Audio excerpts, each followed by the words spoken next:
सबको मेरा नमस्कार।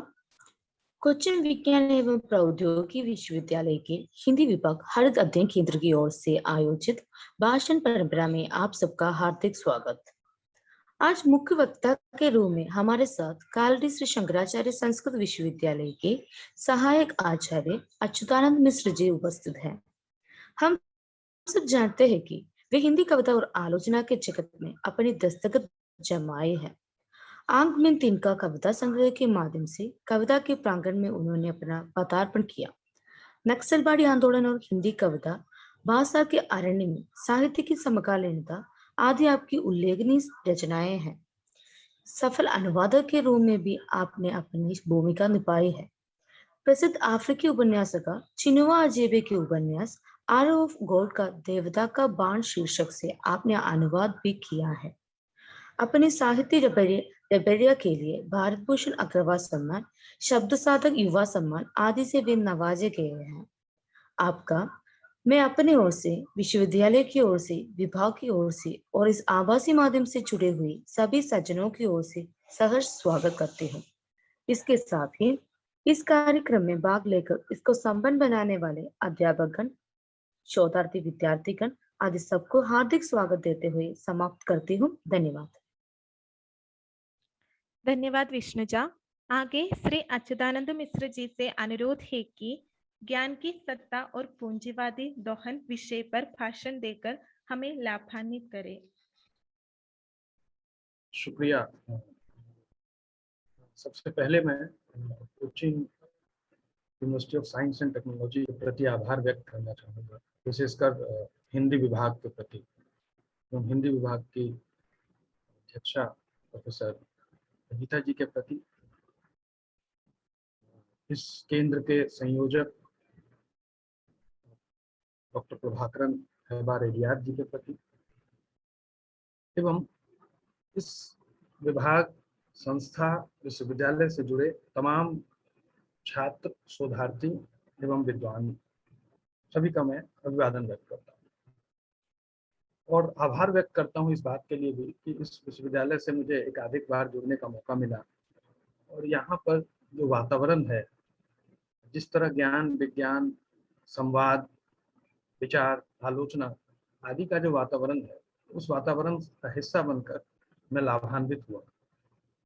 इस अर्थ में भी क्योंकि इस समय जो हमारा वर्तमान है, इस समय ज्ञान, विज्ञान, संवाद, विचार और आलोचना को बचाने की एक फौरी जरूरत महसूस होती है, क्योंकि हम सबका अस्तित्व एक गहरे संकट में फंसता जा रहा है। और इस अर्थ में मुझे लगता है कि कोचिन विश्वविद्यालय और विशेषकर कोचिन विश्वविद्यालय का हिंदी विभाग एक बहुत जरूरी काम कर रहा है, बहुत अनिवार्य काम कर रहा है। और उस काम में संभवतः पिछली पंक्ति में ही खड़े होकर भी मुझे बहुत गर्व महसूस होता है, बहुत आनंद महसूस होता है। तो मैं इस सब के प्रति आप सबका आभार व्यक्त करना चाहता हूँ। मित्रों, जैसा कि ये विषय है और ये बहुत बड़ा विषय है, लगभग तकरीबन 5 शताब्दियों तक फैला हुआ विषय है और जिसके तार मनुष्यता के आरंभ से जुड़े हुए। तो इस पर कहीं से भी बहुत निर्णायक तरीके से या किसी विद्वान की तरह मैं बात करने की स्थिति में नहीं हूँ, लेकिन प्रभाकरन जी का आग्रह रहा और वो हमारे अजीज मित्र है, तो जो बहुत थोड़ा बहुत मैं इस बीच पिछले 5-7 वर्षों में इस पर सोचता रहा हूँ, जो मेरी थोड़ी बहुत समझ बनी है, उसके आधार पर कुछ विषयों की तरफ आपका मैं ध्यान आकृष्ट करना चाहूँगा। और अगर हम मनुष्यता के आरंभ की बात सोचें, मनुष्य के आरंभ की बात सोचें, तो हम जानते हैं कि एंगल्स ने इस बात को रखा कि वानर से नर बनने की प्रक्रिया जो है, जिसको डार्विन ने इवोल्यूशन के सिद्धांत के रूप में कहा, और जो एक तरह से पूरी 19वीं सदी में सबसे महत्वपूर्ण खोज की तरह हम जानते हैं। हालांकि पिछले कुछ वर्षों में इस सिद्धांत को लगातार चुनौती दी गई और फिर एक नव डार्विनवाद का भी उदय हुआ। लेकिन अगर हम वहीं से अपनी बात शुरू करें तो तकरीबन 10 लाख वर्ष पहले मनुष्य वानर से नर बनने की प्रक्रिया की तरफ बढ़ा होगा। और इस क्रम में पिछले 1 लाख वर्षों में 3 महत्वपूर्ण पड़ावों से मनुष्य गुजरा है। इन पड़ावों को हम क्रांति भी कह सकते हैं, क्योंकि क्रांतियां जो होती हैं वो एक चले आ रहे क्रम को नष्ट करती हैं और एक नए क्रम की शुरुआत करती हैं। तो इस तरह से अगर हम देखें तो तकरीबन 3 तरह की क्रांति से मनुष्यता, मानव सभ्यता पिछले 1 लाख वर्षों में गुजरी है। और इन 3 क्रांतियों का एक सम्यक प्रभाव, एक व्यापक प्रभाव मनुष्यता पर पड़ा है।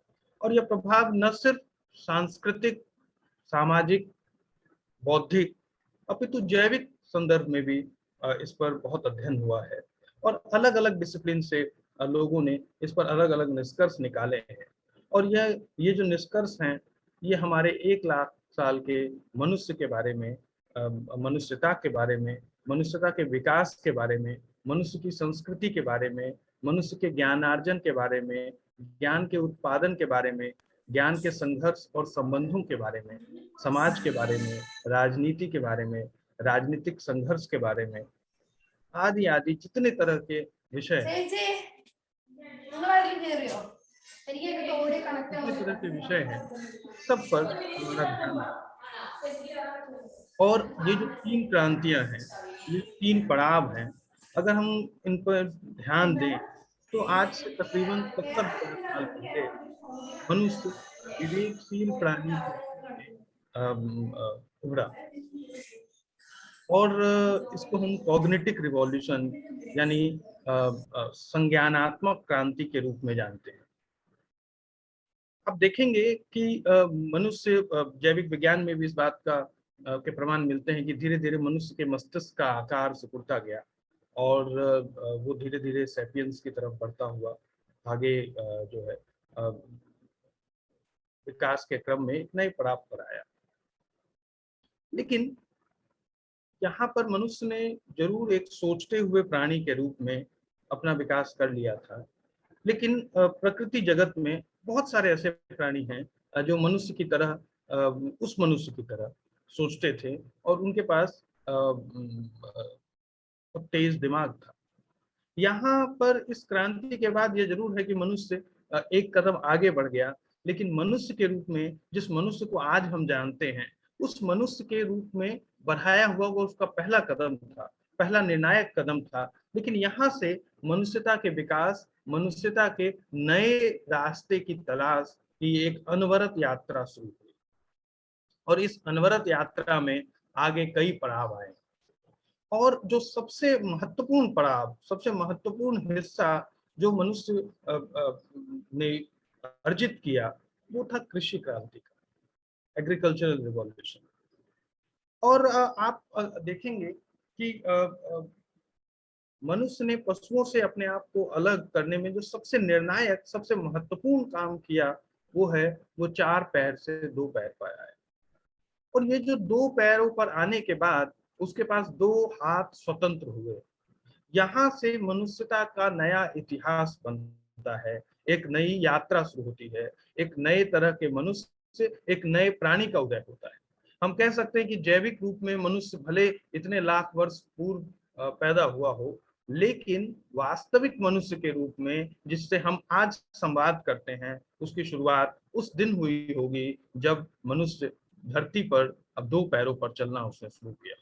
और यहाँ से उसने एक नई दुनिया, एक नई संकल्पना, एक नए तरह के परिवेश, एक नए तरह के वर्तमान को निर्मित किया। आज हमारे लिए वो एक बहुत सुदूर, बहुत दूर का अतीत है जो है, और जिस पर हम बात करते हुए हम कई बार ये नहीं सोचते कि हमारे लिए 70,000 साल या 7 लाख साल या 10 लाख साल हमारी कल्पना के परे है, क्योंकि मनुष्य 100, 200, 500, 1000 सालों के अंतराल में सोचता है। और इसलिए अगर हम अपने मस्तिष्क पर बहुत जोर भी डालें तो हमारे लिए बहुत फर्क नहीं पड़ता कि ये घटनाएं 70,000 साल पहले हुई या 20,000 साल पहले हुई या 12,000 साल पहले हुई।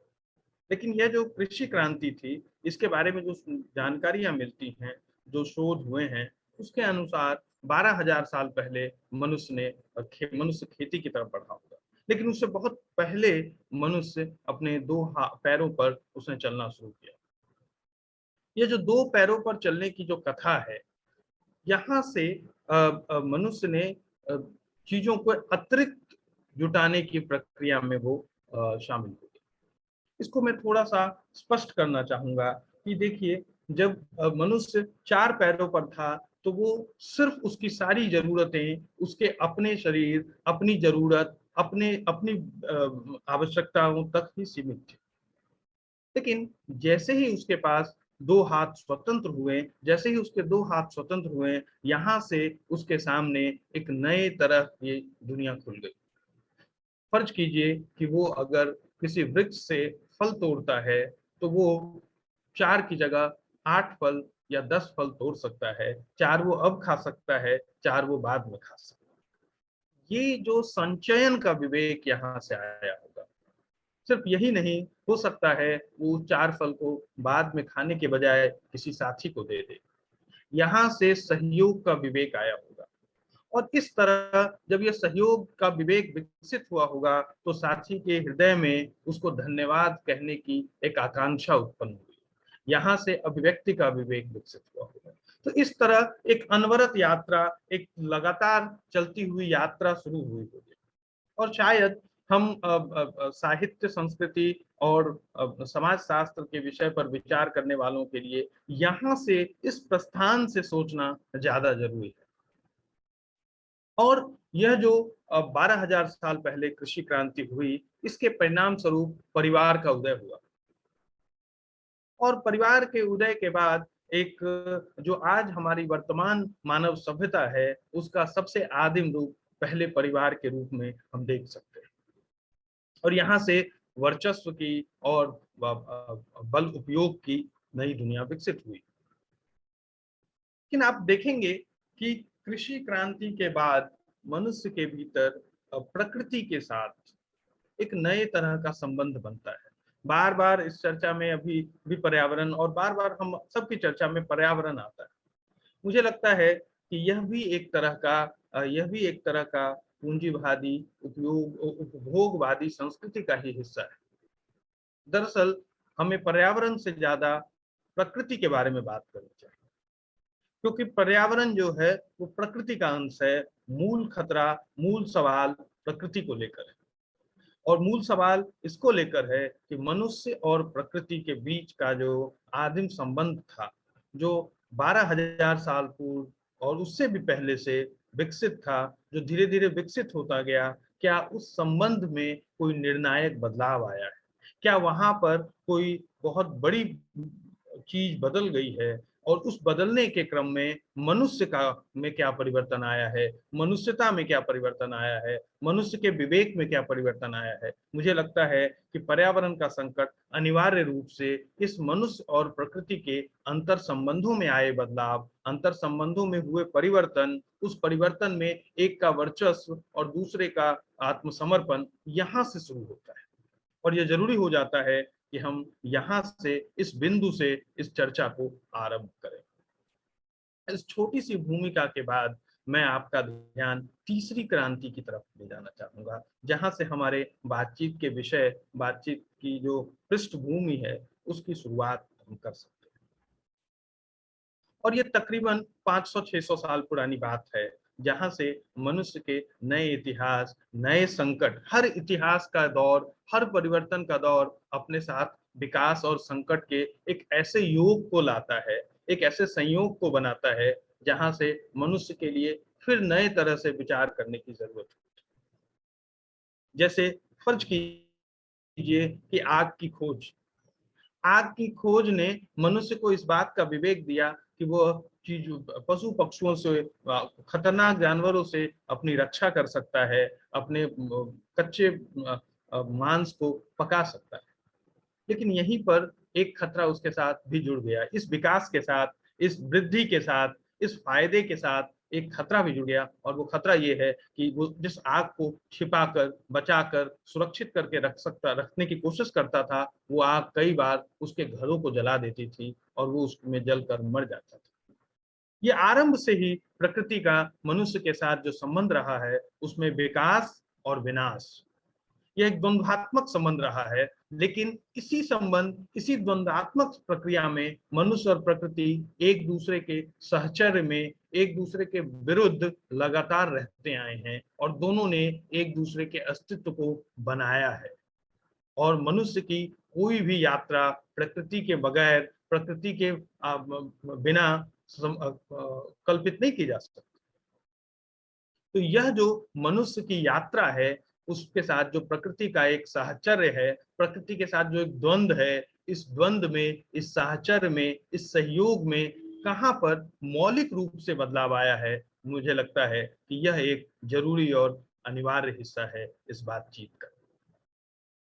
इस क्रम में अगर हम देखें तो जो 15वीं शताब्दी के आसपास, आप जानते हैं कि 14वीं शताब्दी से लेकर 17वीं शताब्दी तक का समय यूरोप के सबसे महत्वपूर्ण समय में से एक है।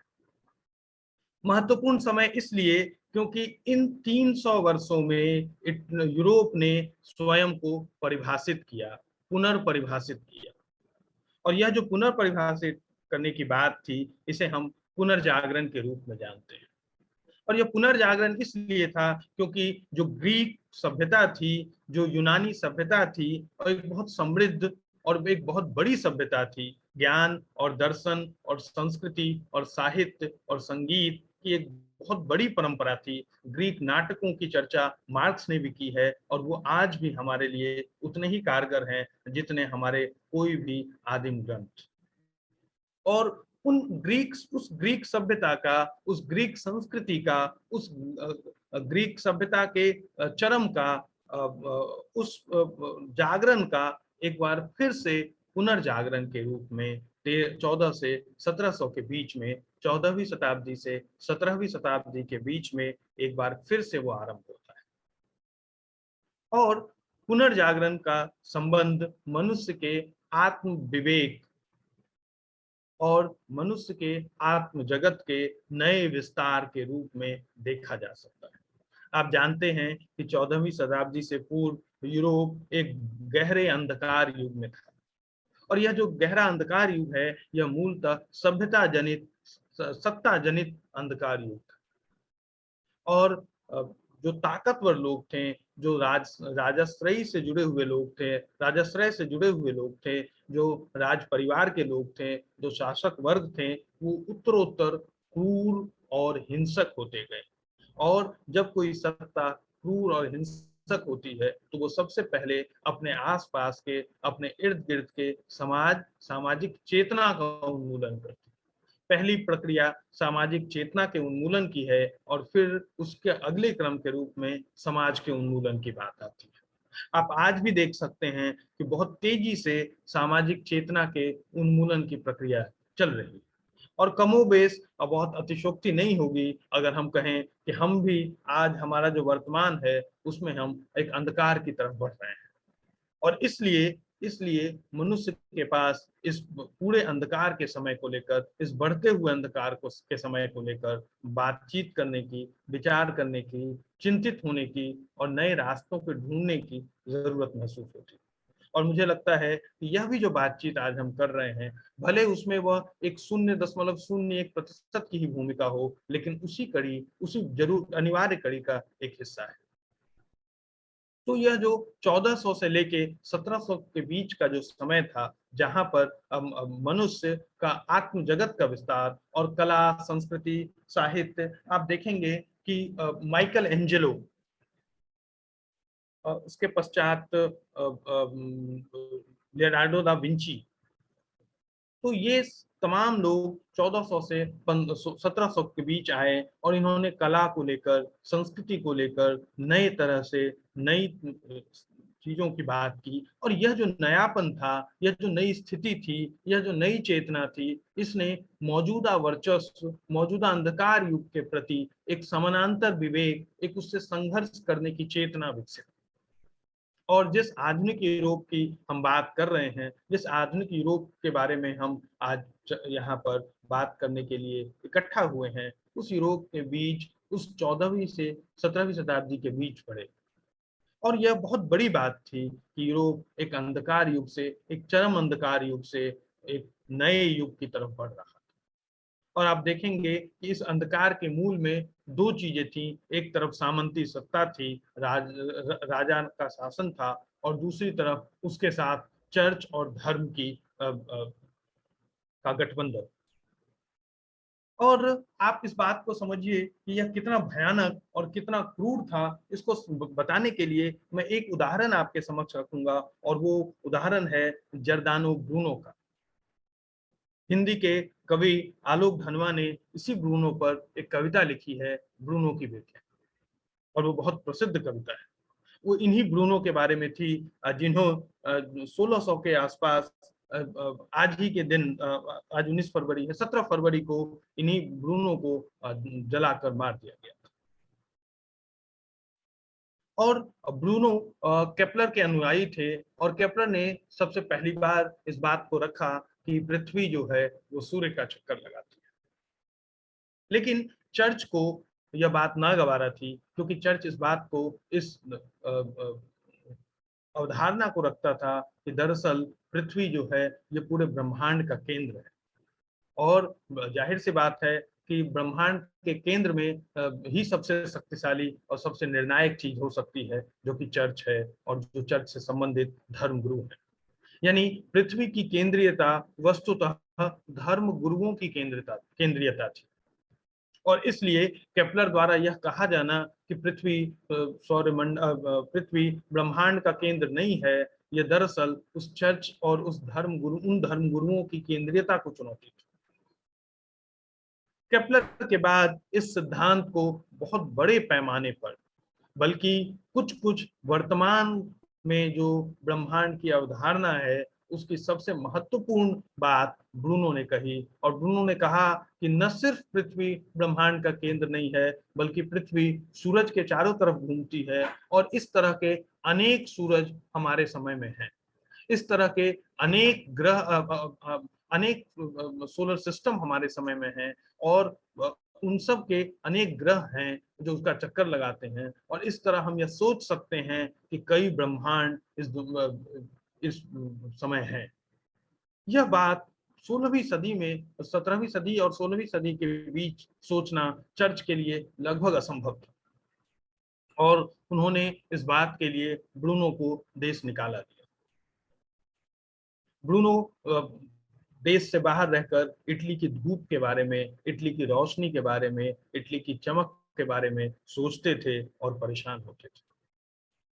लेकिन चर्च को यह मालूम था कि ब्रूनो अपनी बात का प्रचार कर रहे हैं और लोगों तक इस बात को फैला रहे हैं कि पृथ्वी जो है वो ब्रह्मांड का केंद्र नहीं है। और अगर पृथ्वी ब्रह्मांड का केंद्र नहीं है, तो यह चर्च के विरुद्ध जाने वाली बात थी, चर्च की सत्ता को कमजोर करने वाली बात थी।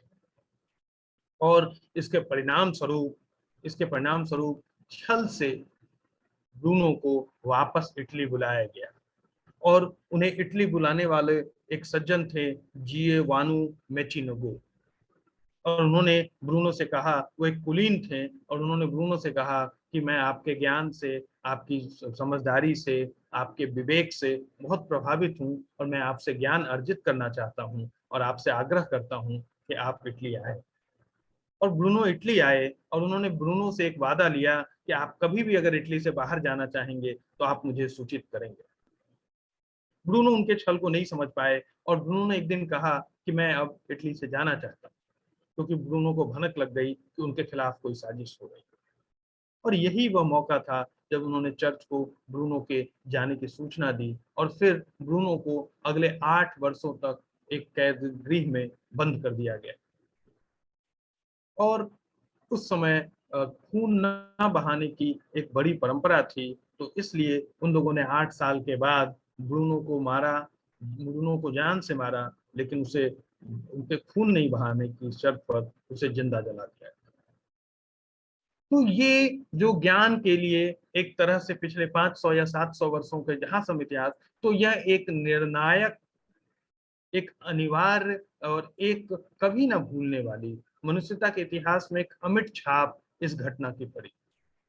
और ये शायद हम कह सकते हैं ज्ञान और सत्य के लिए पिछले 700 सालों में जो भी घटनाएं हुई, और हम जानते हैं कि ब्रूनो के वंशज, ब्रूनो के श्रृंखला हमारे वर्तमान तक फैली हुई, और आज भी ब्रूनो सच बोलने वाले और ब्रूनो की तरह अपनी सच्चाई पर दृढ़ रहने वाले जलाए ही जाते हैं, और इसका प्रमाण हम अपने इर्द गिर्द लगातार देखते हैं। लेकिन वह ज्ञान के लिए किया गया एक बहुत अनिवार्य और निर्णायक संघर्ष था, और हम जानते हैं कि ब्रूनो की यह जो शहादत है, ब्रूनो की यह जो मृत्यु है, वह हमारे लिए ज्ञान और विज्ञान और मुक्ति का कितना बड़ा राह, कितनी बड़ा रास्ता, कितना बड़ा दरवाजा खोल कर गई। और फिर ब्रूनो के बाद गैलीलियो, गैलीलियो का भी यही हश्र हुआ, और गैलीलियो के बाद फिर न्यूटन, और धीरे धीरे करते हुए ज्ञान विज्ञान, और वहां से लेकर हम डार्विन तक आते हैं। तो यह जो बड़ी श्रृंखला ज्ञान की थी, उसने बड़ी कीमत चुकाई। अब आप देखेंगे कि यह जो पुनर्जागरण था यूरोप में जो चल रहा था, उसने धीरे धीरे वह संस्कृति से ज्ञान की तरफ बढ़ी। और यहाँ पर एक महत्वपूर्ण बिंदु की तरफ मैं आपका ध्यान आकृष्ट करना चाहूंगा, वो ये कि पुनर्जागरण के काल तक, पुनर्जागरण के समय तक पूरी दुनिया में दर्शन और कला, विज्ञान और कला के बीच कोई बड़ा अंतर नहीं था। ये सब एक बड़ी परंपरा का अविभाज्य अंश माने जाते थे। और जो प्लेटो से लेके, बल्कि हम सुकरात से इस बात की चर्चा करें, सुकरात से लेके और मैकियावेली तक यह बड़ी परंपरा लगातार विकसित होती गई, और इसलिए इनको हम दर्शन, विज्ञान और कला, इन तीनों के गठजोड़ के रूप में देखते हैं। आज भी जिस आदिम विज्ञान की हम बात करते हैं, उसकी शुरुआत हम अरस्तु के यहाँ देखते हैं, और वह अरस्तु वही अरस्तु है जिसने विज्ञान के नियम दिए, विज्ञान के सिद्धांत बताए। वही अरस्तु पोएटिक्स भी लिखता है, और यह कमोबेश हमारे यहाँ भी जो ज्ञान की परंपरा रही है। आप भी अगर नाट्यशास्त्र की तरफ देखें, भरत मुनि से लेके और जो मम्मट तक, आप देखेंगे कि उस परंपरा का लगातार विकास, बल्कि 17वीं शताब्दी तक हमारे यहाँ वह परंपरा लगातार विकसित होती है। बल्कि उसके अवशेष कमोबेश 18वीं और 19वीं सदी के हिंदुस्तान में भी थे। जब आप देखेंगे कि लगातार ज्ञान विज्ञान कलाओं के बीच समन्वय तलाशने की कोशिश की गई। यहाँ तक कि हम उसकी चर्चा आगे करेंगे कि 19वीं सदी में और 20वीं सदी में भारत के पास जो ज्ञान विज्ञान की जो परंपरा थी, वो बहुत समृद्ध परंपरा थी। समृद्ध इस अर्थ में कि अगर हम 21वीं सदी में भारत के उस ज्ञान की तुलना करें, तो हम पाएंगे कि 19वीं 20वीं सदी में भारत के पास जो ज्ञान की परंपरा थी, उसके मुकाबले हम लगातार पिछड़ते गए। बहरहाल हम फिर वहीं पर आते हैं कि यह जो ज्ञान विज्ञान और कला और इसके समन्वय की परंपरा थी, इसमें एक बड़ी दरार 16वीं शताब्दी के बाद आसपास पड़ने लगी। और दर्शन का जो प्रश्न है, दर्शन का जो मूलभूत प्रश्न था, वो ये था कि किसी भी ज्ञान तक, किसी भी किसी भी चीज के बारे में जानने की जो प्रक्रिया है, वो क्या अनुभव के रास्ते संभव होती है या बुद्धि के रास्ते। यानी ज्ञान में अनुभव जरूरी है या बुद्धि। और ये सवाल 16वीं और 17वीं शताब्दी के पूरे उस उन्नत यूरोप, उस लगातार सोचते हुए यूरोप के सामने सबसे बड़ा, सबसे जरूरी सवाल था। और उस यूरोप में इस बात को लेकर लगातार चर्चा बनी रहती थी कि आखिर अनुभव से हम ज्ञान की तरफ पहुंचते हैं या बुद्धि से बात, या चीजों को, अगर कोई चीज गर्म है तो हम पहले से जानते हैं कि यह गर्म है, या हम उसे छू कर गर्म जाने। यह जो बहस थी, यह दो धाराओं में बटी हुई थी, और एक अनुभववादियों की धारा थी और एक बुद्धिवादियों की धारा थी। और इस सवाल को जिस व्यक्ति ने दर्शन की दुनिया में हल किया, और वहीं से एक तरह से हम कह सकते हैं कि यह जो तर्क की दुनिया है, यह जो वर्चस्व, और जिसका अगला क्रम वर्चस्व की दुनिया में हम जानेंगे, जो कि हम संभवतः आगे जिसके बारे में चर्चा करेंगे उसकी शुरुआत यहीं से। और आप देखेंगे कि इससे पहले का जो मनुष्य है वह एक बहुत नियंत्रित मनुष्य नहीं है। वो बहुत ढीला ढाला और चीजों में बहुत व्यवस्थित, हम जिसे कह सकते हैं कि बहुत व्यवस्थित ना हो और अपने प्रति थोड़ा लापरवाह हो, उस तरह के मनुष्य की बात हम जानते थे। और इसलिए आप सोच सकते हैं कि मनुष्य ने 1000-2000 साल पहले तक समय को उस रूप में देखना शुरू नहीं किया था। आज अगर व्यक्तिगत रूप में मुझसे पूछा जाए कि कौन सी चीज हमारे जीवन में सबसे खतरनाक है, तो मैं कहूंगा हम सब की कलाई पर बंधी हुई घड़ी। और इस घड़ी ने हमें मनुष्य नहीं रहने दिया। यह हमारे इस घड़ी का टिक टिक करना दरअसल हमें एक ऐसी जकड़न में इसने बांध दिया है कि हम इसके बगैर सोच नहीं सकते। हमारे हर सेकंड को, हमारे हर क्षण को पहले ही तय कर लिया गया है। और इसलिए स्वतंत्र मनुष्य के रूप में हमारा अस्तित्व लगभग समाप्त हो गया। तो ये जो घड़ी से पहले का समय था, यानी घड़ी के टिक टिक करने से पहले का जो समय था, वो मनुष्य का एक भिन्न किस्म का समय था। लेकिन जिस दार्शनिक की बात मैं आपके सामने कर रहा हूं वो है कांट। और कांट के बारे में ये बहुत प्रसिद्ध है कि कांट जब क्लास में जाते थे, अपनी कक्षा में जाते थे, तो वो समय के इतने पाबंद थे कि जिस समय वो कक्षा में घुसते थे वही समय ठीक उनके टाइम टेबल पर दिया हुआ समय होता था। और विद्यार्थी अपनी घड़ियों को उनके कक्षा में आने और जाने के समय से मिलाते थे। कांट अपने समय में समय के इतने पाबंद थे। लेकिन समय का अर्थ युग भी है, समय का अर्थ सभ्यता भी है, समय का अर्थ मनुष्य का विवेक भी है। लेकिन समय का यह जो वस्तुनिष्ठ अर्थ घड़ी है और घड़ी से मनुष्य के ऊपर एक शिकंजा है, उसकी शुरुआत इसी 17वीं शताब्दी 18वीं शताब्दी के आसपास शुरू। दिलचस्प बात यह है कि कांट अपने जीवन में कभी भी अपने शहर से बाहर नहीं गए और वो पूरी जिंदगी उसी शहर में रहे। और 1783 में क्रिटिक ऑफ प्योर रीजन लिखने से पहले कांट उतने प्रसिद्ध और लोकप्रिय भी नहीं थे। लेकिन 1783 में इस सवाल का जवाब देने के लिए कि अनुभव जरूरी है कि बुद्धि जरूरी है, ज्ञान तक पहुंचने की प्रक्रिया में अनुभववाद से हम पहुंचते हैं या बुद्धिवाद से, इस सवाल को हल करने की प्रक्रिया में कांट ने जो पुस्तक लिखी, वो उस पुस्तक ने, हम कह सकते हैं कि दुनिया के एक बड़े हिस्से को, दुनिया के बड़े दायरे को प्रभावित किया। और वहां से एक तरह से मनुष्यता का एक नया इतिहास, एक नई प्रक्रिया शुरू हुई। आप देखेंगे कि कांट ने इस बात को कहा कि बाह्य दुनिया में जो चीजें मौजूद रहती हैं उसे सिर्फ अनुभव से ज्ञान तक नहीं पहुंचा जा सकता और न सिर्फ बुद्धि से ज्ञान तक पहुंचा जा सकता है। दरअसल अनुभव और बुद्धि के बीच एक क्रमगत, एक सिस्टमैटिक संबंध है जिसके तहत हम ज्ञान तक पहुंचते हैं। यानी हम बाहरी चीजों को अनुभव करते हैं, फिर वो अनुभव हमारी बुद्धि से जुड़ता है और फिर बुद्धि ज्ञान को प्रकाशित करता है। यानी सिर्फ अनुभव से कोई ज्ञान संभव नहीं है और न सिर्फ बुद्धि से कोई ज्ञान संभव है।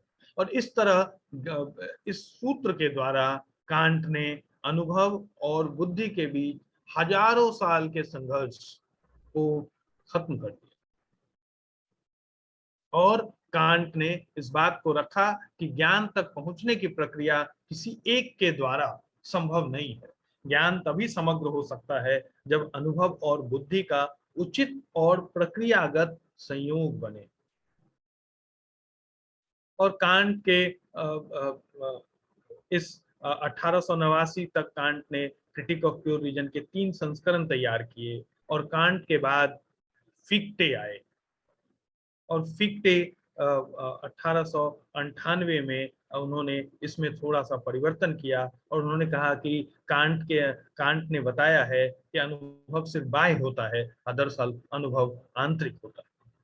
और उन्होंने बाहरी अनुभव को आंतरिक अनुभव में बदल दिया। और एक तरह से उनके शिष्य थे सेलिंग, उन्होंने इस अनुभव को भाववाद में बदल दिया। और फिर इस पूरी प्रक्रिया में जो सबसे निर्णायक बात कही वो है हीगेल। और जिस बात की चर्चा अभी हम कर रहे हैं कांट से, इसे हम जर्मन आइडियोलॉजी के रूप में जानते हैं। और जर्मन आइडियोलॉजी के बाद दुनिया वही नहीं रह गई जो जर्मन आइडियोलॉजी से पूर्व की दुनिया थी। और यहाँ पर हिगेल ने कहा कि दरअसल जो अनुभव से प्राप्त होता है उसे बुद्धि सीधे स्वीकार नहीं करती। बुद्धि और अनुभव के बीच एक द्वंद्वात्मक संबंध होता है, और यह द्वंद्वात्मक संबंध भीतर से बाहर की तरफ जाता है। यानी हमारी आत्मसत्ता बाहर में मौजूद चीजों को अनुभव करती है और फिर उसे बुद्धि के द्वारा हम लगातार परिमार्जित करते हैं, और फिर उस परिमार्जित की हुई ज्ञान को फिर हम अनुभव के द्वारा बदलते हैं। इस तरह अनुभव और बुद्धि के द्वंद्व से हम किसी ज्ञान तक पहुंचते हैं। यह ज्ञान के निर्माण की प्रक्रिया थी। और इस पूरी बहस को, इस पूरी श्रृंखला को हम जर्मन आइडियोलॉजी के नाम से जानते हैं। और इस पूरी जर्मन आइडियोलॉजी में सबसे निर्णायक, सबसे जरूरी और सबसे अहम बात मार्क्स ने की। मार्क्स ने कहा कि दरअसल जो हिगेल जिस बात को अंदर से बाह्य अनुभव की तरफ ले जाते हैं, जिस आत्मसात किए हुए अनुभव से बाह्य दुनिया को देखने की बात करते हैं, दरअसल वैसा नहीं है। बाह्य दुनिया से हम हमारे अंतःकरण का विकास होता है। यानी बाहरी दुनिया को परिवर्तित करने की जरूरत है, तभी हमारा अंतःकरण बेहतर हो सकेगा, हम बेहतर मनुष्य हो सकेंगे। और इस तरह मार्क्स ने इस बात पर बल दिया कि सवाल दुनिया की व्याख्या का नहीं है, सवाल दुनिया को बदलने का है। इसलिए बदलने का है क्योंकि बदली हुई दुनिया में ही हमारा अंतःकरण व्यवस्थित और एक मनुष्य के रूप में, एक मानवीय सभ्यता के रूप में हम कारगर हो सकेंगे, और हम तभी इस दुनिया, इस पृथ्वी के लिए कुछ महत्वपूर्ण कर सकेंगे। मनुष्यता के इतिहास में एक निर्णायक मोड़ यहाँ से आता है, और यहीं से सामाजिक परिवर्तन की बात, सामाजिक क्रांति की बात मार्क्स ने इस दर्शन के साथ अनिवार्य रूप से जोड़ दिया। और यहाँ से एक नए समय, और एक जिसकी चर्चा हम आगे करेंगे, यहाँ से समाजवाद और फिर मार्क्सवाद का उदय होता है। लेकिन जब जर्मनी में ये सारी चीजें जर्मनी में हो रही थी, और कांट से लेकर मार्क्स तक तकरीबन 70 सालों का, अगर हम या 60 वर्षों की बात हम कहें, 1848 में मार्क्स मैनिफेस्टो लिखते हैं, और 1889 में 1789 में कांट जर्मन आइडियोलॉजी की किताब के लिए क्रिटिक ऑफ प्योर रीजन लिखते हैं। तो यह जो 89 से 48 तकरीबन 50-60 सालों का जो वक्फा है, इसमें जो परिवर्तन हो रहे थे, ये सिर्फ जर्मनी में नहीं हो रहा था। इसके समानांतर पूरे यूरोप में ज्ञान की एक नई दुनिया विकसित हो रही थी, और जिसे हम पुनर्जागरण के क्रम विकास के रूप में, प्रबोधन के रूप में जानते हैं। और यह 17वीं शताब्दी के अंत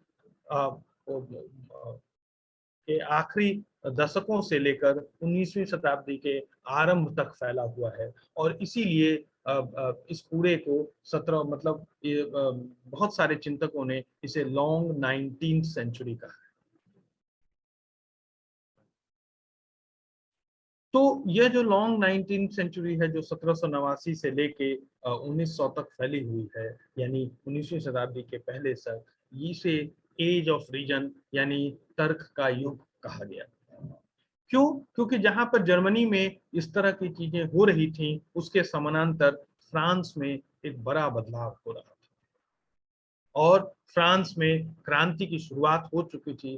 फ्रांस में छिटपुट घटनाएं हो रही थी 1760-70 में, जो जाकर 1789 में एक बड़ी क्रांति का रूप लेती। और इस बड़ी क्रांति ने मनुष्य को के सामने एक नया रास्ता खोला, और यह नया रास्ता तर्क का था। और यह कहा गया कि कोई भी बात, कोई भी जानकारी, कोई भी ज्ञान पहले से मौजूद नहीं है, उसे अपनी कसौटी पर आजमाने की जरूरत है। ईश्वर है या नहीं है, इसका जवाब कोई धर्म ग्रंथ, या इसका जवाब कोई चर्च, या इसका जवाब कोई धर्म गुरु नहीं देगा। इसका जवाब हमारा अपना विवेक, हमारा अपना ज्ञान, हमारी अपनी समझ से ही इसका जवाब मिल सकेगा। और जब ज्ञान, समझ और विवेक का ये रास्ता विकसित हुआ तो उसने धर्म की सत्ता, राज सत्ता, सामंतवादी सत्ता सबको नकारना आरंभ किया। और यहाँ से जो 15वीं शताब्दी, 14वीं शताब्दी में जो पुनर्जागरण की प्रक्रिया आरंभ हुई थी, जो ज्ञान, विज्ञान और कला और संस्कृति का जो एक नया युग शुरू हुआ था, वो ज्ञान, कला और संस्कृति से ज्ञान, विज्ञान की तरफ मुड़ गई। और इसके समानांतर एक नए मनुष्य ने नए तरह से चीजों को देखना और समझना शुरू किया। और आप देखेंगे कि इसके बाद जो वैज्ञानिक क्रांतियां हुई, उसने पूरे हमारे आसपास की दुनिया को बदलना शुरू किया। अब यहाँ पर मैं आपको एक दिलचस्प चीजों के दिलचस्प बात बताऊंगा कि आप देखिए कि 15वीं शताब्दी से पहले वैज्ञानिक नहीं थे, चिंतक थे, दार्शनिक थे। जैसे आग की खोज करने वाला कोई वैज्ञानिक नहीं था, पहिए की खोज करने वाला कोई वैज्ञानिक नहीं था, मिट्टी के बर्तन बनाने वाला कोई वैज्ञानिक नहीं था। यानी ये सब सामाजिक चेतना के परिणाम थे। सामाजिक चेतना के परिणाम स्वरूप मनुष्य का अगला चरण था। लेकिन 15वीं 16वीं शताब्दी के बाद एक विज्ञान का नया युग विकसित हुआ और इस कड़ी में औद्योगिक क्रांति जुड़ गई। और औद्योगिक क्रांति ने एक तरह से ज्ञान का एक नया विस्फोट कर दिया। और इस विस्फोट ने औद्योगिक क्रांति से पहले की दुनिया और औद्योगिक क्रांति के बाद की दुनिया के बीच में एक गुणात्मक अंतर ला दिया। और जिस तर्क के बारे में हम बात कर रहे हैं, उस तर्क को एक बहुत ही आक्रामक तर्क के रूप में विकसित करने में विज्ञान के इस युग की औद्योगिक क्रांति की सबसे महत्वपूर्ण भूमिका रही। और आप देखेंगे कि यहाँ से विशेषज्ञता का एक नया युग आरंभ हुआ। यानी चीजों के बारे में जानने की जरूरत समाज के एक खास हिस्से को, एक खास वर्ग के लोगों को होने लगी। जैसा कि हमने शुरू में बात किया था कि शुरू में हमने बात की थी कि चाहे वो कला हो, चाहे वो साहित्य हो, चाहे वो ज्ञान हो, दर्शन हो, संगीत हो, चिकित्सा हो, सबके बारे में सोचने के लिए अलग अलग लोग नहीं थे। हमारे यहाँ बहुत बाद तक चिकित्सा में मौजूद जो वैद्य थे उनको कविराज कहा जाता था। और आप जानते हैं कि उसके सूत्र जो है वेदों में मौजूद थे। और आयुर्वेद से लेके तमाम तरह के जो ग्रंथ थे, आयुर्वेद के ग्रंथ और चरक संहिता, ये सब कला, साहित्य, संस्कृति की पुस्तकों से जुड़े हुए थे। यानी इन सब के बीच जो ये विशेषज्ञता का विभाजन शुरू हुआ, वहां से ज्ञान के उपभोग की एक नई परंपरा विकसित हुई। अब यहाँ पर एक दूसरी चीज की तरफ मैं आपका ध्यान आकृष्ट करना चाहूंगा कि जब विज्ञान का संबंध 16वीं 17वीं शताब्दी तक दर्शन के साथ था और वो दार्शनिक समस्याओं में रुचि ले रहा था। और ऐसा नहीं था कि विज्ञान में काम करने वाले लोग जो है वो किसी संस्था या किसी राजसत्ता द्वारा पोषित किए गए लोग थे। और इसलिए उनका ज्ञान किसी एक संस्था या किसी एक राज्य या किसी एक व्यक्ति की संपत्ति नहीं थी। अगर पहिए का निर्माण हुआ या अगर नाव का निर्माण हुआ तो पूरी मानव जाति का निर्माण है। लेकिन अगर हम आज पेटेंट के युग में हैं तो हम जानते हैं कि ज्ञान दरअसल एक बिकाऊ माल है, एक पण्य है, एक उपभोग की जाने वाली चीज है। और यहाँ से ज्ञान अगर उपभोग की जाने वाली चीज है तो ज्ञान के विकास से पहले यह जरूरी हो जाता है कि उपभोक्ता का निर्माण किया जाए। और इस उपभोक्ता संस्कृति पर भी हम बात करेंगे आगे के लेक्चर में। लेकिन यहाँ से ज्ञान की पूरी प्रक्रिया में ज्ञान को अर्जित करने और जो 2000 साल 2500 सालों का जो एक लंबा इतिहास रहा है ज्ञान का, उस 2500 या 2000 सालों के इतिहास में एक अलग स्थिति में, एक अलग मुकाम पर हम पहुंचते हैं। अब यह जरूरी हो जाता है कि इस ज्ञान के नए विकास की तरफ, नए विकास के बारे में हम कुछ समझने और जानने की कोशिश करें। आप देखेंगे कि जो साइंस के साथ टेक्नोलॉजी शब्द है, वह भी पिछले 300 साल की खोज है। और दरअसल साइंस के साथ ये जो टेक्नोलॉजी शब्द का जुड़ाव है, ये मूलतः विज्ञान को दर्शन से अलगाने की कोशिश का हिस्सा है। और दरअसल ज्ञान जब वो टेक्नोलॉजी के साथ जुड़ता है तो उसका उद्देश्य बदल जाता है, उसका लक्ष्य बदल जाता है, और उसके सामने मनुष्य नहीं, कोई कंपनी या कोई संस्था या कोई स्पॉन्सर की तरह वो काम करना या स्पॉन्सर के पक्ष में काम करने का विवेक उसमें विकसित होता है। तो ये जो एज ऑफ विजन है, यह जो तर्क का युग है, वो तर्क को एक टेक्नोलॉजी की तरफ, एक ज्ञान के, अब देखिए जब साइंस टेक्नोलॉजी में बदलेगा तो वो उपभोक्ता उपयोगितावाद के दर्शन की तरफ बढ़ेगा। यानी जहाँ ज्ञान विज्ञान का लक्ष्य और दर्शन का लक्ष्य मनुष्य के भीतर मौजूद जिज्ञासा, अपने इर्द गिर्द को लेकर, अपने आसपास, अपने समाज, अपनी संस्कृति, अपने राष्ट्र आदि आदि को लेकर जो जिज्ञासा थी, उस जिज्ञासा को एक खास तरह की उपयोग में की जाने वाली वस्तु की तरफ मोड़ने की तरफ बदल गया। तो वहां से विज्ञान का जो दर्शन था, विज्ञान की जो चिंताएं थी, ये बदल गई।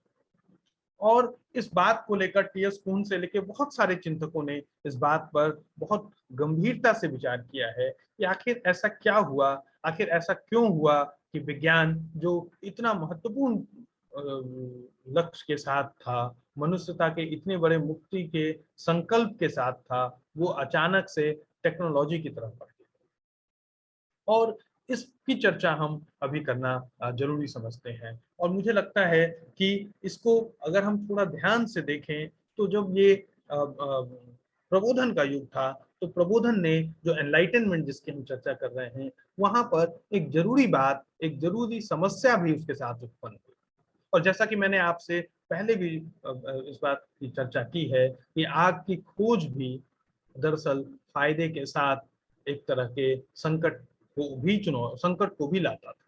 उसी तरह यह जो प्रबोधन का युग है, इसने फ्रांस में जो क्रांति हुई, जर्मन में जो जर्मन आदर्शवाद की बात कही गई और ज्ञान और दर्शन के नए युग की शुरुआत हुई, वहां से एक नया संकट है। और मनुष्य को यहाँ से एक नए तरह के वर्चस्व की बात उसके जहन में आई। फ्रांसीसी क्रांति का जो संदेश था, वो था स्वतंत्रता, समानता और विश्व बंधुत्व या न्याय। ये बात सुनने में जितनी महत्वपूर्ण लगती है, लेकिन उसका संकट यहीं से शुरू होता है। स्वतंत्रता को अगर हम व्यक्तिगत स्वतंत्रता में बदल दें, समानता को हम निजी समानता में बदल दें और निजी अनिवार्यता में बदल दें, तो उसका संकट गहरा होता जाए। दरअसल फ्रांस की क्रांति और जर्मन आदर्शवाद के साथ, जिसके बारे में हर्बर्ट मार्कूज ने कहा है कि व्यवहार के रूप में फ्रांस की क्रांति थी और उसके सिद्धांत के रूप में जर्मन आदर्शवाद था, और दोनों को मिलाकर एक प्रबोधन के युग की शुरुआत हुई, एक तर्क के युग की शुरुआत हुई। तो अगर आप उसको सूक्ष्मता से उसका अवलोकन करें, उसकी पड़ताल करें, तो आप देखेंगे कि उसके मूल में एक और बात काम कर रही थी, और वो था व्यक्तिवाद।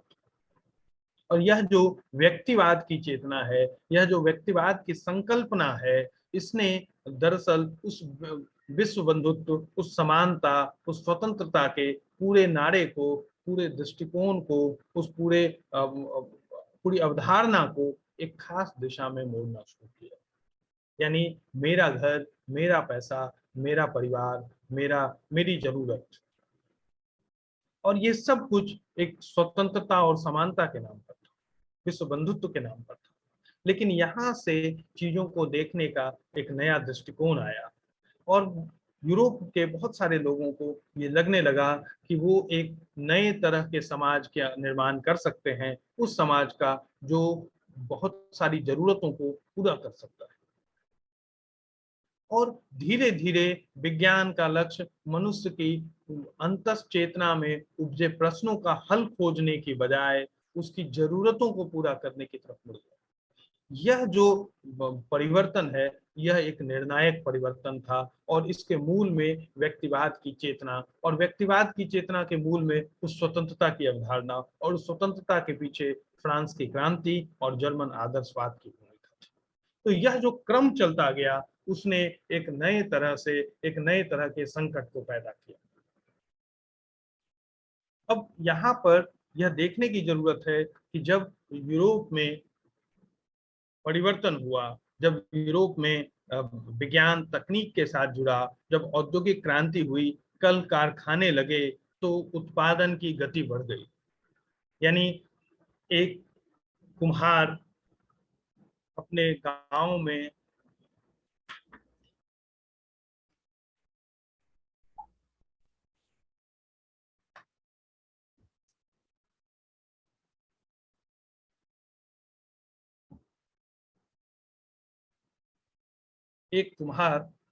अपने गांव में मिट्टी के उतने ही बर्तन साल भर में बनाता था जितना वहां के निवासियों में खप जाए, वहां के नागरिकों में खप जाए। और उसके बदले में उस पूरे गांव के लोगों की जिम्मेदारी ये होती थी कि वो उनके उसके लिए रोटी, कपड़ा और मकान का इंतजाम करें।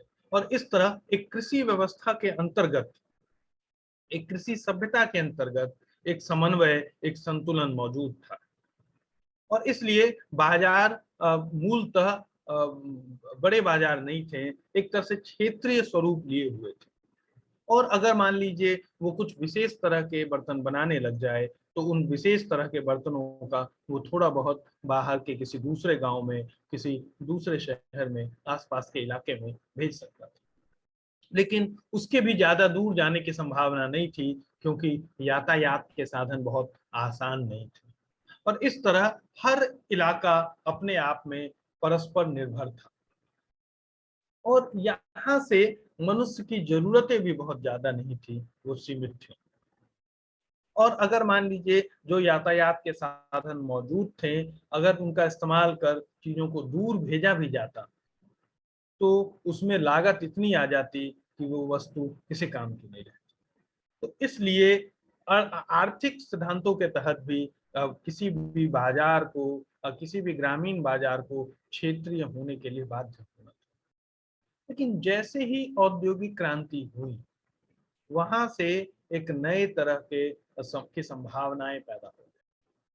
और रामविलास जी ने भारत में व्यापारिक पूंजीवाद की बात की है, तो हम देखें कि 15वीं-16वीं शताब्दी के आसपास बड़े बड़े जहाज बनने लगे, और धीरे धीरे फिर इंजन के आने के बाद उन जहाजों में इंजन लगने लगा, और वो बहुत आसानी से एक जगह से दूसरी जगह। हालांकि हम इसको औद्योगिक क्रांति को भी उसी क्रम में देखने की जरूरत है, क्योंकि आप देखेंगे कि 14वीं और 15वीं शताब्दी में यूरोप के बहुत सारे नाविक पूरी दुनिया की खोज करने चले गए। तो एक तरह से उनके भीतर अपनी वर्तमान स्थिति को लेकर एक गहरा संदेह, एक गहरा मतभेद पैदा हुआ, और इस वजह से इस स्थिति से उबरने के लिए उन्होंने नए तरह की दुनिया, नए तरह के सवालों से जूझना आरंभ किया।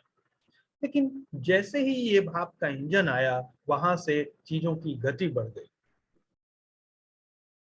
और इस गति के बढ़ने ने, इस गति के त्वरित होने की प्रक्रिया ने एक नए तरह के लालच, एक नए तरह के उपभोग की जरूरत महसूस करने लगी।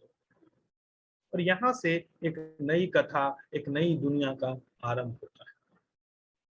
आप देखेंगे कि इसके पश्चात, इस पूरी परिवर्तन के बाद, जब चीजें औद्योगिक क्रांति हो गई, उसके बाद यूरोप में जब कल कारखाने लगे, तो मूल सवाल ये आया कि इसके लिए जो कच्चा माल है, जो रॉ मटेरियल्स है, उसको कहाँ से लाया जाए।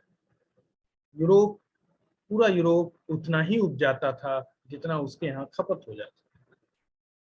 लेकिन जब भंडारण की सुविधा हो गई, जब चीजों को बेचने के लिए बाजार बनने लगे, तो जाहिर सी बात है कि उसको उसी समय खत्म करना या उसी समय उसकी खपत का सवाल नहीं रहा। ये मान लिया गया कि बहुत सारे बाजारों में बिकने के लिए, बहुत सारे बाजार में, और जब औद्योगिक क्रांति हो गई तो यात्राओं का मार्ग सुगम हो गया, यातायात का मार्ग सुगम हो गया, चीजों को एक स्थान से दूसरे स्थान ले जाना संभव हो गया। तो अ, ये लगने लगा कि सिर्फ उत्पादित की हुई चीजें क्षेत्रीय बाजार के बजाय किसी दूसरे बाजार में भी बेची जा सकती हैं, किसी दूसरे समुदाय, समाज, राष्ट्र के लोगों के लिए भी बनाई जा सकती हैं। और यहाँ से एक किसान या एक कारीगर जो कपड़ा बुनता था, वो इतना ही कपड़ा बुनता था जितना उसके गांव के लोग या आसपास के लोग इस्तेमाल कर सके। उस कारीगर पर एक बड़े समुदाय, पूरे विश्व को कपड़ा पहनाने की एक नई जिम्मेदारी आ पड़ी। और यहाँ से एक उत्पादन की नई प्रक्रिया आरंभ हुई। और जैसा कि अभी हमने चर्चा की कि इन कल कारखानाओं के बनने के बाद यह महसूस होने लगा कि कच्चे माल की आवश्यकता अनिवार्य लगने लगी। यहाँ से एक नए इलाकों की तलाश की गई, नए जगहों की तलाश की गई जो संसाधन की इन जरूरतों को पूरा कर सके। लेकिन सवाल ये था कि इन जगहों की तलाश के बाद यहाँ से जो सामान लेकर आया जाए, अगर उसमें लागत इतनी बढ़ जाएगी तो उसका मूल्य बहुत बढ़ जाएगा और वो बाजार में खप नहीं सकेगा।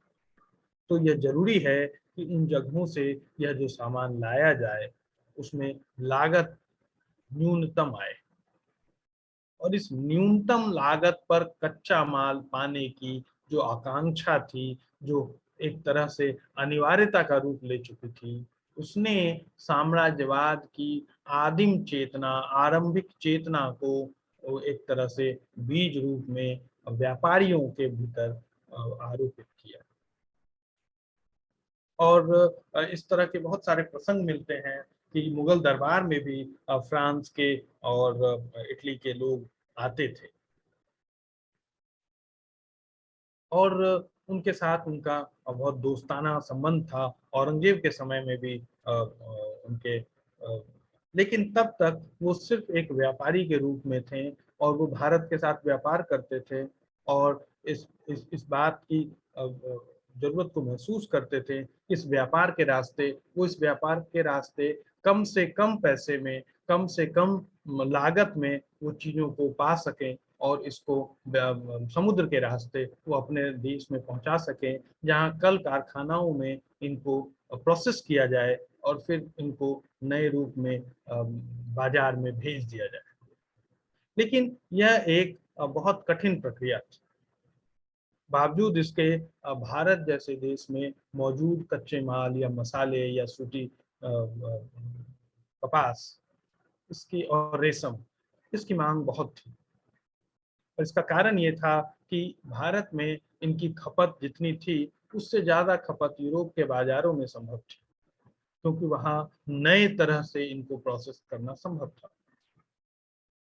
और इस पूरी प्रक्रिया ने, आरंभ में जो व्यापार था वो धीरे धीरे व्यापारिक वर्चस्व, और व्यापारिक वर्चस्व के बाद सत्ता के वर्चस्व, और सत्ता के वर्चस्व के बाद सामंतवाद का की एक शक्ल में, घिनौनी शक्ल में बदल गया।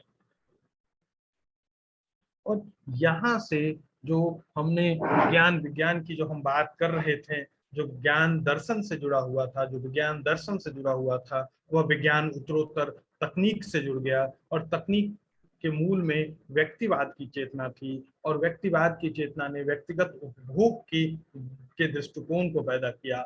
और वहां से औद्योगिक क्रांति के सहयोग से इस व्यक्तिगत उपभोग के दृष्टिकोण ने साम्राज्यवाद के दर्शन को विकसित किया। आप देखेंगे कि साम्राज्यवाद के मूल में दो बातें बहुत महत्वपूर्ण हैं। एक तो यह कि अपनी श्रेष्ठता का प्रमाण। अभी पिछले दिनों मैं एक किताब पढ़ रहा था, और उस किताब में एक प्रसंग आया, और बहुत दिलचस्प प्रसंग है, और जो कि इस विषय से जुड़ा हुआ है, तो मैं आपसे वो साझा करना चाहूँगा। और वो यहाँ पर 19वीं सदी में एक अंग्रेज अधिकारी थे, सिविल सर्वेंट थे।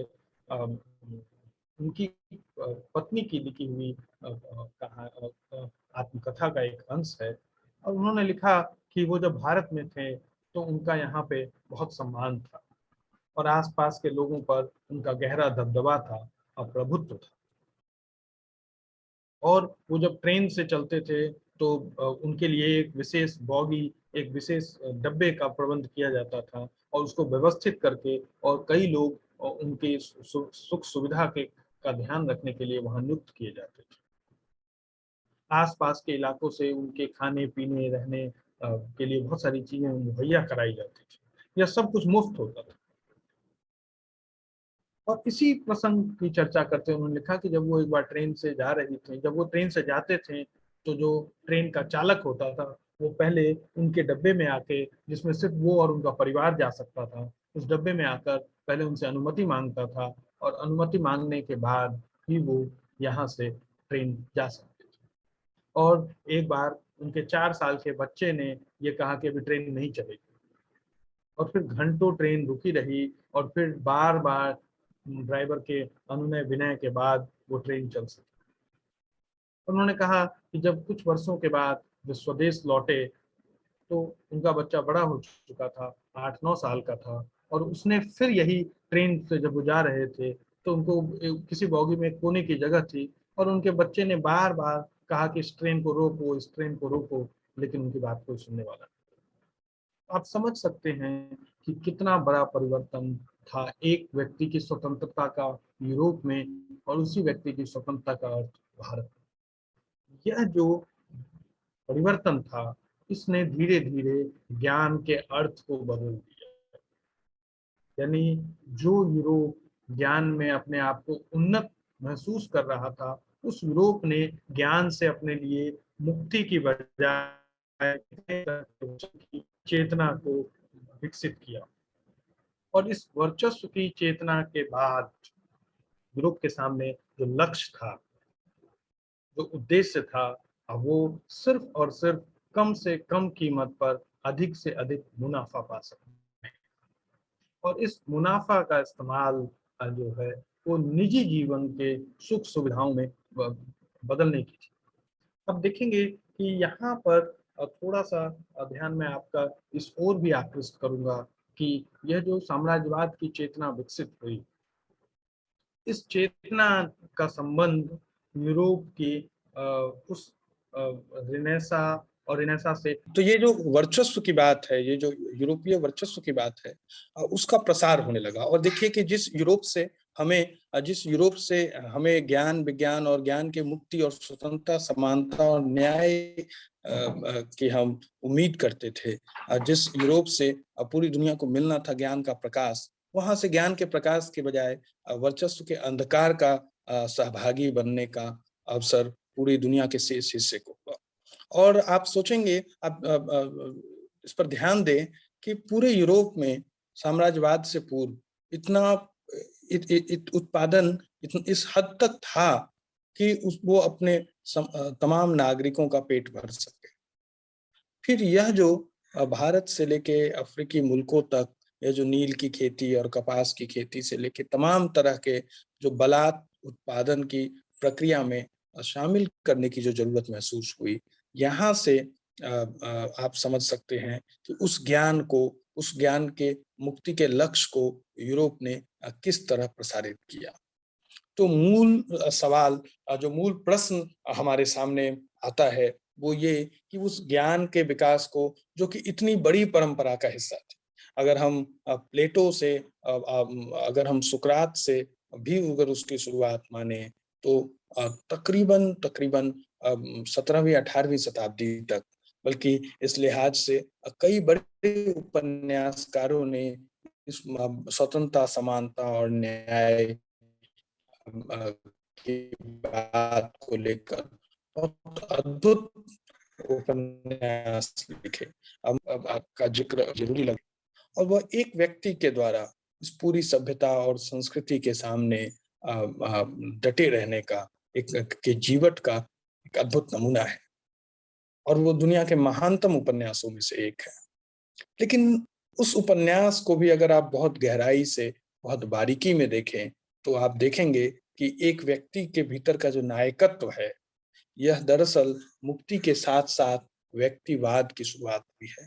उस व्यक्ति के भीतर हर चीज को स्वयं कर लेने की जो इच्छा और आकांक्षा है, यहाँ से एक नया सवाल, एक नए तरह के संकट की शुरुआत होती है। और जैसा कि अभी हमने जिक्र किया, जैसा कि हमने इसकी चर्चा की, कि इसने वर्चस्व की एक नई दुनिया, एक नए आयाम की तरफ हमारा साबका होता है।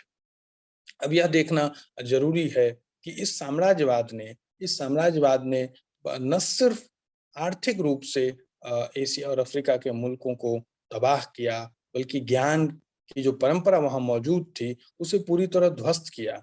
वहां पर जो समाज और संस्कृति की एक लंबी परंपरा थी, कोई भी सभ्यता, चाहे वो यूरोप की हो, चाहे वो एशिया की हो, चाहे वो अफ्रीका की हो, या दुनिया के किसी अन्य हिस्से की हो, वह अगर अपने स्वरूप में प्रगतिशील नहीं होगी तो वो नष्ट हो जाएगी। यानी कोई भी अनवरत चली आ रही सभ्यता स्वभावतः प्रगतिशील होती है। यानी जब यूरोप का साम्राज्यवाद यहाँ आया तो उसने यहाँ पर मौजूद प्रगतिशील परंपराओं को नष्ट किया, क्योंकि यहाँ पर जो मौजूद प्रगतिशील परंपराएं थी उससे उनको लगातार चुनौती मिल रही थी।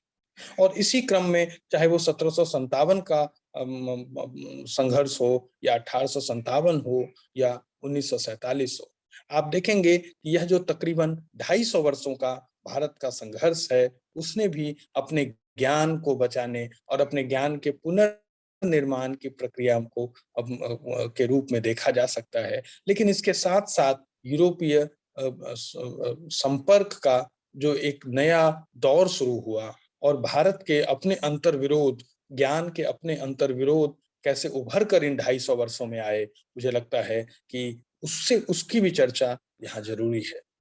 और इसी क्रम में जब हम आगे बात करेंगे तो इस 2-3 चीजों की तरफ हम ध्यान देने की कोशिश करेंगे कि यह जो उपभोग की संस्कृति का विकास हुआ, यह जो व्यक्तिवाद के रास्ते अपने निजी फायदे, अपने निजी हित, अपनी निजी आकांक्षा और इच्छाओं की जो एक दुनिया बनी, यह जो बैंकों का विकास हुआ, यह जो कारखानों में नए तरह के मालिकों का उदय हुआ, इस विकास ने मनुष्य को ज्ञान और तर्क के रास्ते ये कहाँ लेकर गए। क्या इस अर्थ में यह भी सवाल पूछने की जरूरत है कि यह जो सामंतवाद था, क्या वह पूरी तरह नष्ट हुआ, और अगर नष्ट हुआ तो उसकी जगह कोई मुक्ति का रास्ता विकसित हुआ, या वर्चस्व का एक नया दौर, एक नए तरह की प्रक्रिया आरंभ हुई। मुझे लगता है कि इस बिंदु पर हमारे लिए यह जरूरी है विचार करना कि उपभोग की संस्कृति के विविध आयाम कौन से थे, और उससे संघर्ष करने की अनेक विचारधाराएं जो पिछले 150 सालों में विकसित हुई हैं, जिसका एक बड़ा हिस्सा फ्रांस में पिछले 100 सालों में विकसित हुआ है, उसके बारे में भी हम चर्चा करेंगे। लेकिन मुझे लगता है कि उस बिंदु पर आने से पहले हमारे लिए जरूरी है कि हम ये जाने कि यह जो यूरोपीय आधुनिकता है, जो एक तरह से पुनर्जागरण के रास्ते प्रबोधन से होते हुए आधुनिकता तक हम जब यूरोप में पहुंचते हैं, तो इस क्रमिक विस्तार का भारत में विकसित हुई आधुनिकता से क्या अंतर संबंध है। और अगर गांधी न्यूनतम उपभोग की बात कहते हैं, तो इस न्यूनतम उपभोग में क्या कोई पिछड़ापन है, या उस यूरोपीय आधुनिकता का एक तरह से उसमें प्रतिरोध है, उस यूरोपीय आधुनिकता का के प्रति एक संघर्ष है, इस पर भी विचार करना जरूरी लगता है।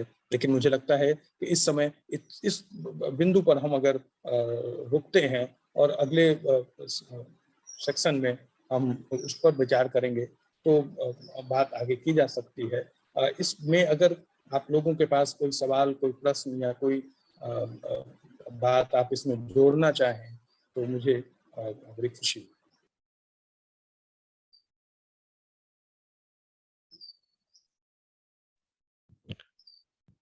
धन्यवाद जी। आगे मंच संवाद के लिए खुला हुआ है। आप सभी लोगों से अनुरोध है कि अपने सवालों से इस सत्र को संपन्न बनाएं।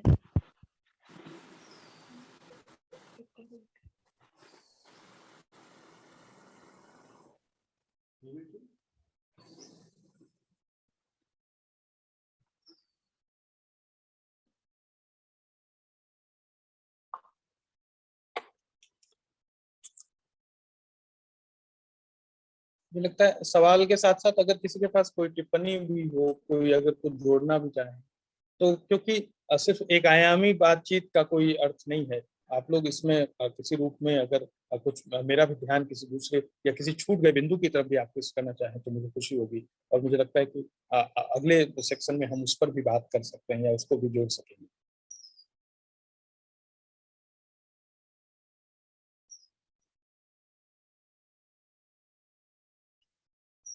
प्रणाम सर, एक छोटा सा जी, सवाल है। तो मैं ये जी, जानना चाहूंगा कि जो लेखन का इतिहास है जी, और जी, और ज्ञान का जो वर्चस्व है जी, और इन दोनों के अंतर संबंधों पर यदि आप कोई कुछ टिप्पणी करें तो अच्छा रहे। जी।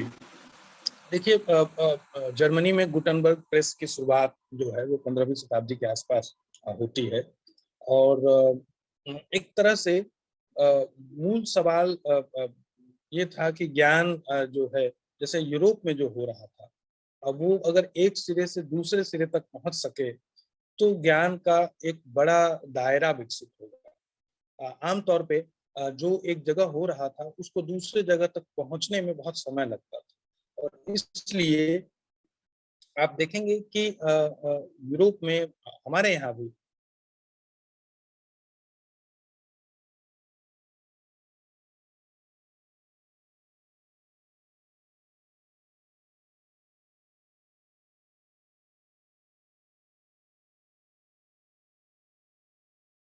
हिंदुस्तान के कई ऐसे इलाके थे जहाँ 1 सेकंड में पहुंचने वाला ईमेल भी था, और 15 दिन में पहुंचने वाली चिट्ठी या डाक व्यवस्था भी थी।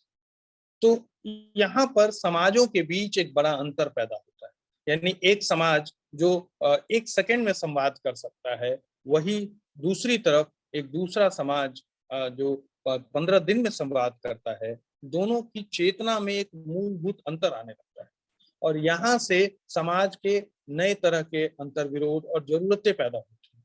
ये विचार करने की जरूरत है कि जर्मनी में जब प्रेस आया तो उसके बाद जब ये ज्ञान का प्रसार होने लगा, तो उसके परिणाम स्वरूप जो लोगों की जरूरतें, जैसे फर्ज कीजिए कि एक जगह अगर कहीं बल्ब बना, तो उस बल्ब के बारे में जो सूचना एक जगह से दूसरे जगह फैली, उसने उसकी जरूरतों को निर्मित किया, और जब वो जरूरतें निर्मित हुई तो फिर बाजार आया, और उस बाजार ने फिर उन जरूरतों को और बढ़ाया।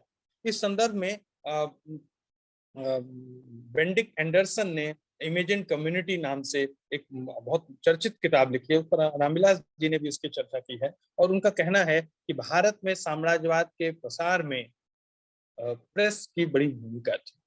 तो हालांकि वो उसको सबसे बड़ी और सबसे निर्णायक भूमिका मानते हैं, लेकिन उससे मतभेद किए जा सकते हैं, क्योंकि भारत का समाज यूरोप का समाज नहीं था। भारत में उस तरह की जागरूकता 19वीं सदी में नहीं थी, तो इसलिए यह मानना कि साम्राज्यवाद के प्रसार में सिर्फ प्रेस की सबसे बड़ी भूमिका रही होगी, ये कहना तो थोड़ा कठिन है, लेकिन ये जरूर हम मान सकते हैं कि बाजार और मनुष्य की जरूरतों के विस्तार में और उपभोक्ता संस्कृति के विस्तार में प्रेस का और नए तरह के संवाद के प्रकाशन और विस्तार का बहुत निर्णायक भूमिका रही। धन्यवाद सर।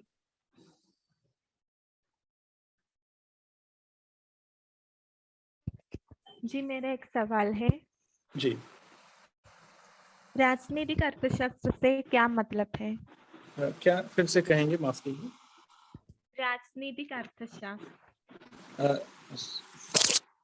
राजनीति का राजनीतिक अर्थशास्त्र। सुन नहीं पा रहा, माफ करना।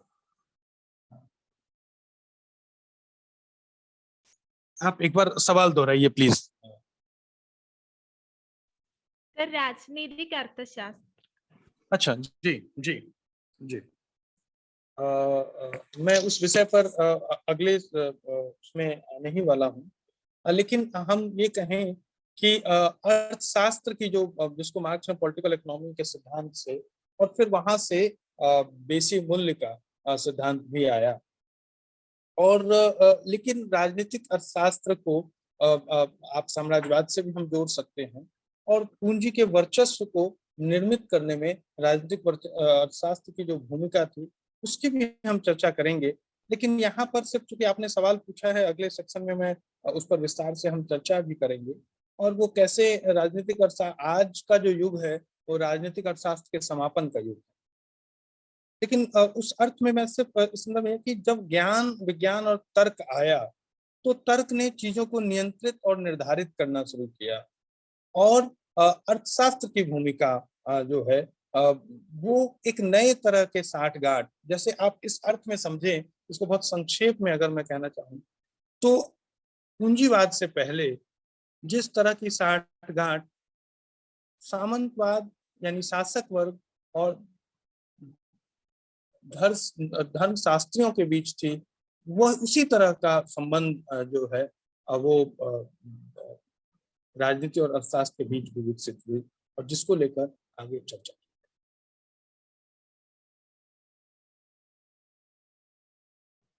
धन्यवाद सर।